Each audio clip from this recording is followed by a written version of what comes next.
Welcome to Moonlight Story.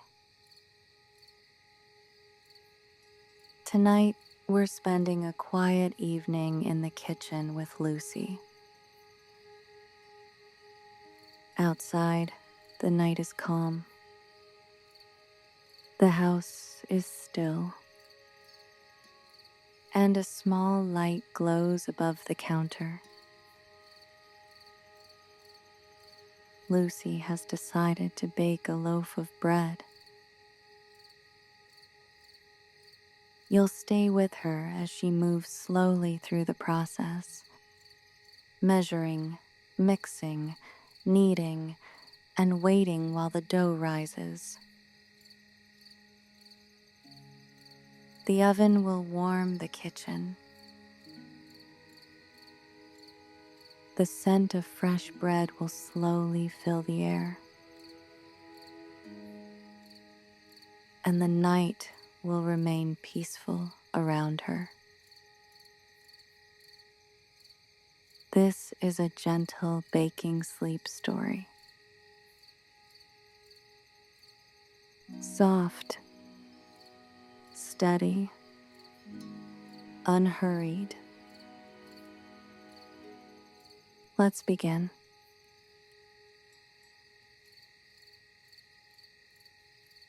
Lucy couldn't sleep. She turned over once, then again. The room felt too quiet, her thoughts too awake. After a while, she sat up, pushed the blanket aside, and looked at the clock.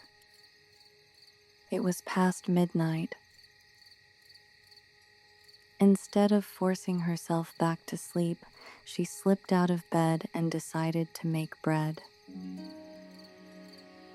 She walked down the hallway barefoot, the floor cool beneath her feet. The house was still. Everyone else was asleep. When she reached the kitchen, she switched on the small light above the counter. It wasn't bright, just enough to see clearly without disturbing the quiet of the night. She tied her hair back loosely and stood for a moment, thinking about what she would need. Flour, salt, yeast, warm water.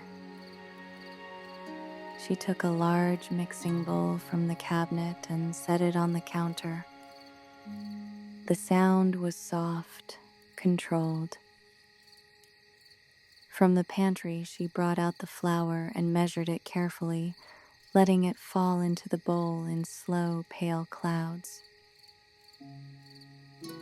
A little dust rose and settled back down on the counter. Next, she added salt. Just enough. She sprinkled it evenly over the flour and used her fingers to lightly mix it through. She set that bowl aside. In a smaller bowl, she poured warm water. Not hot, not cold, just warm enough. She added the yeast and stirred it gently with a spoon until it dissolved. The surface turned slightly cloudy, tiny bubbles beginning to appear. She left it there for a minute, watching the yeast wake up. When it was ready, she made a small well in the center of the flour mixture. Slowly, she poured the yeast water into it. At first, she used a spoon to bring the flour in from the sides. Gradually, the mixture thickened. The spoon became harder to move. So she set it down and used her hands instead.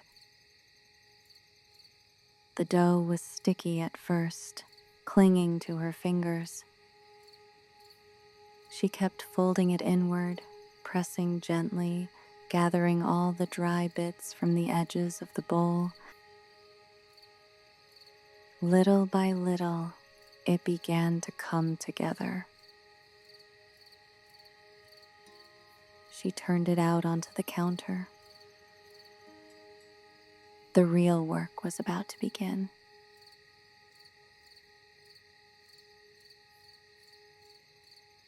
She dusted a little flour over the counter. Then she placed the dough in the center. At first, it spread slightly under its own weight. Soft, uneven.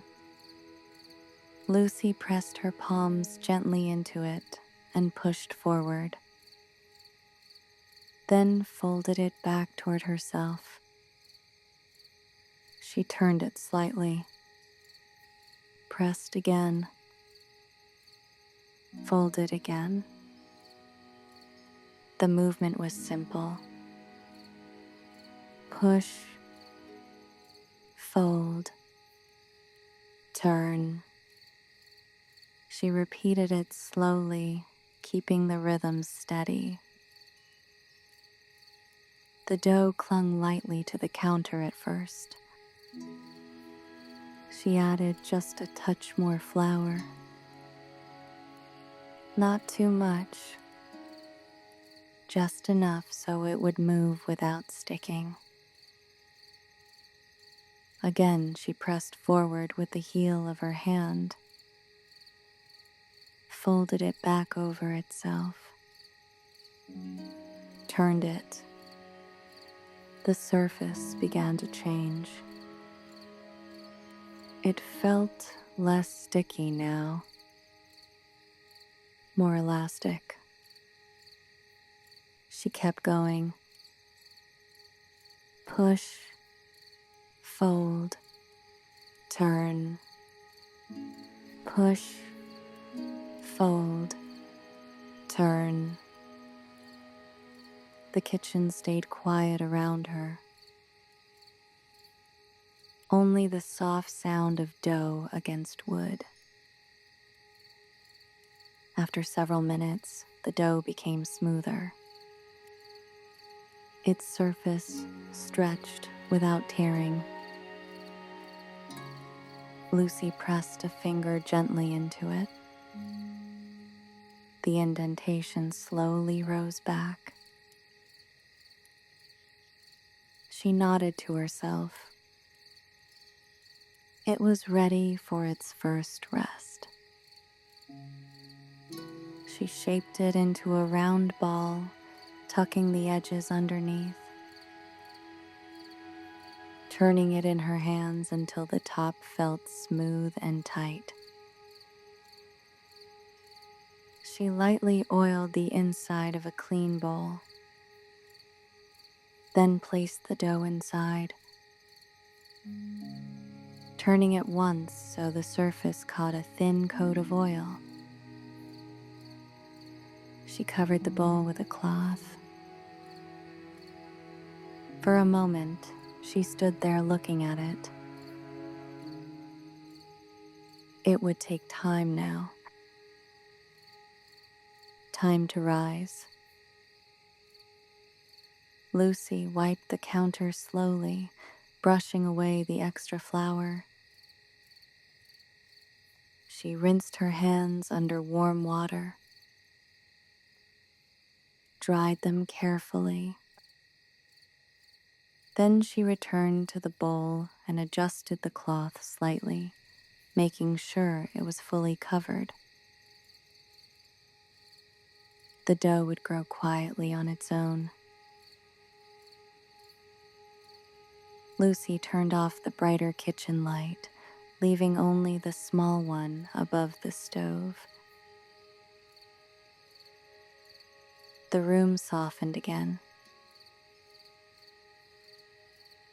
Now, there was nothing to do but wait.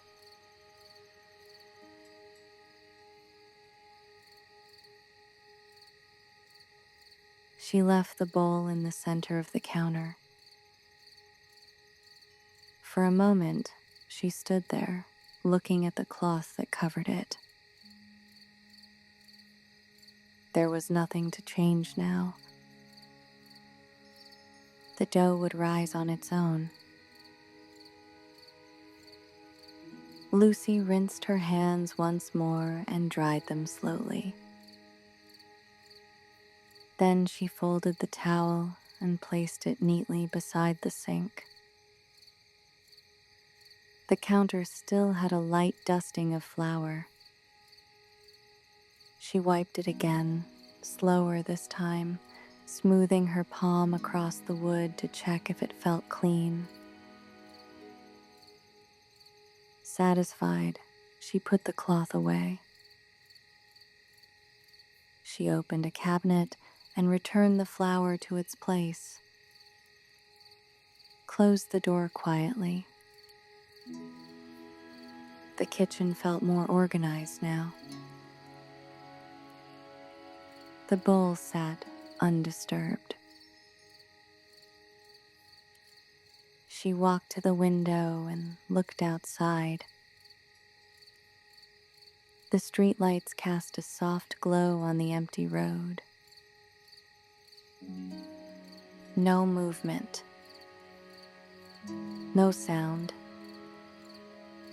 Just the steady quiet of the night.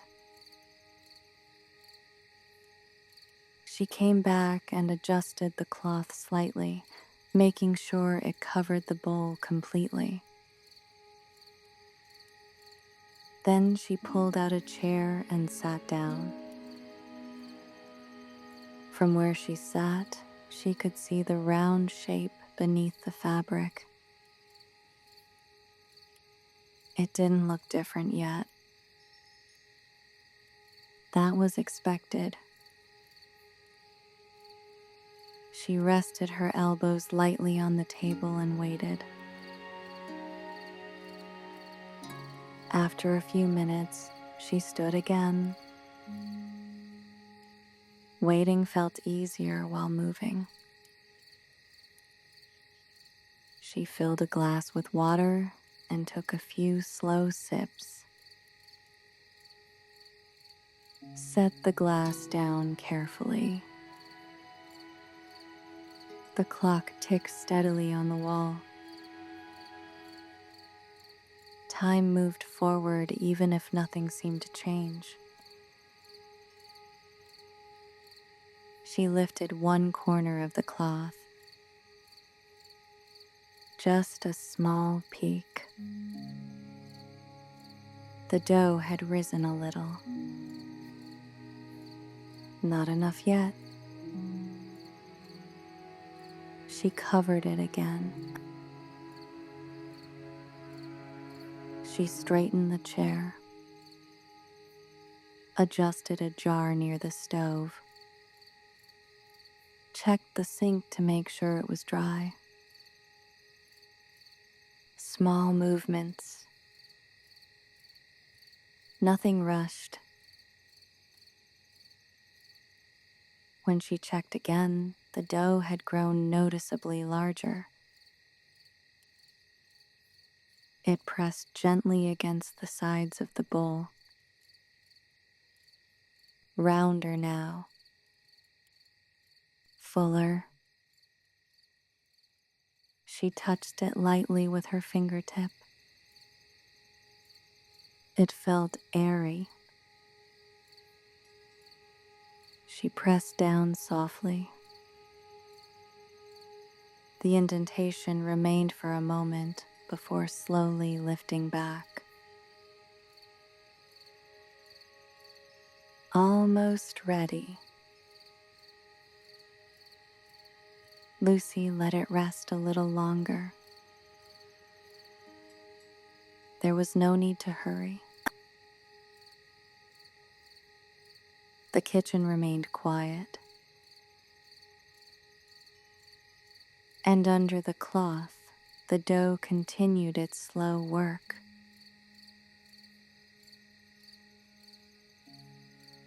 After a while, Lucy lifted the cloth again. This time, the dough had fully risen. It filled the bowl, soft and rounded at the top. She pressed her fingers gently into the center. The dough sank under the pressure. Air escaped quietly. She folded the edges inward once, then turned it out onto the counter. It landed softly. The texture felt lighter now, full of air. She pressed it down gently with both palms, not forcefully, just enough to release the extra air inside. She folded one side toward the middle, then the other side over it, turned it slightly, pressed again. The dough tightened as she worked.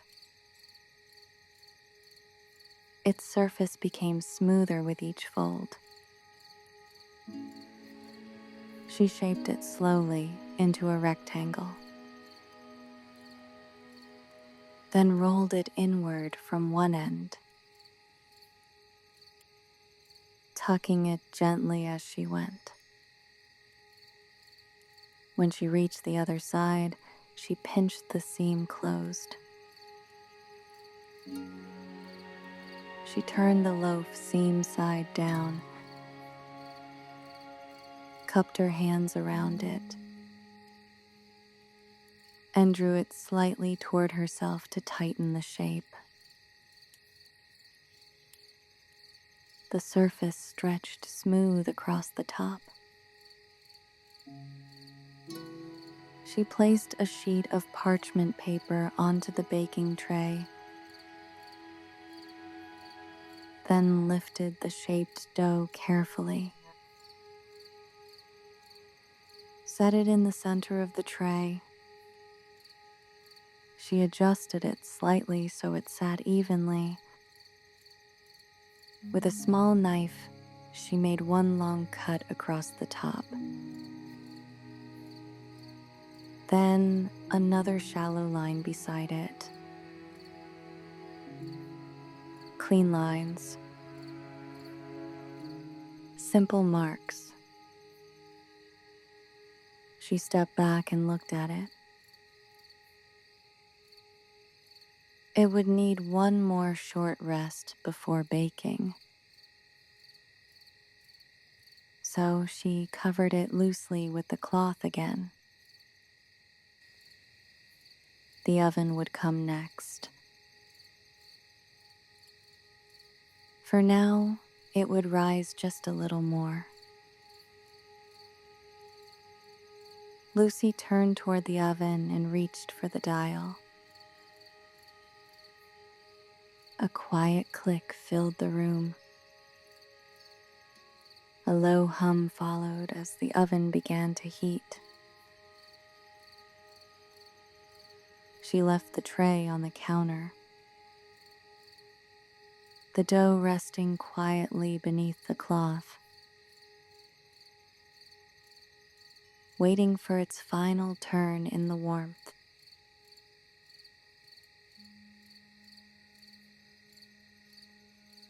After some time, Lucy uncovered the dough again.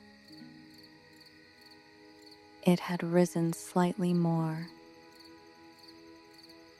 The surface looked smooth and gently stretched. She pressed it lightly with one finger. The indentation lifted back slowly. Ready. She picked up the tray with both hands and opened the oven door. A wave of warm air moved toward her. She slid the tray onto the center rack, pushed it in carefully, then closed the door. The quiet hum of the oven continued. Through the glass, the loaf sat still at first. Nothing changed immediately. Lucy leaned slightly forward, watching. After a few minutes, the dough began to expand.